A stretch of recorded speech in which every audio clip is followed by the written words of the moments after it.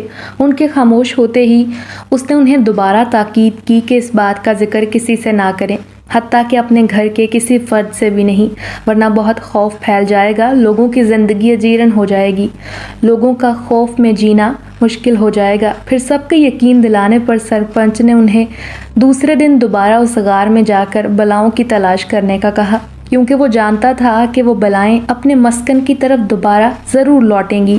وقتی طور پر وہ ان کی فائرنگ سے خوفزدہ ہو کر بھاگ نکلی تھیں، لیکن ان کی واپسی کی 100% امید تھی۔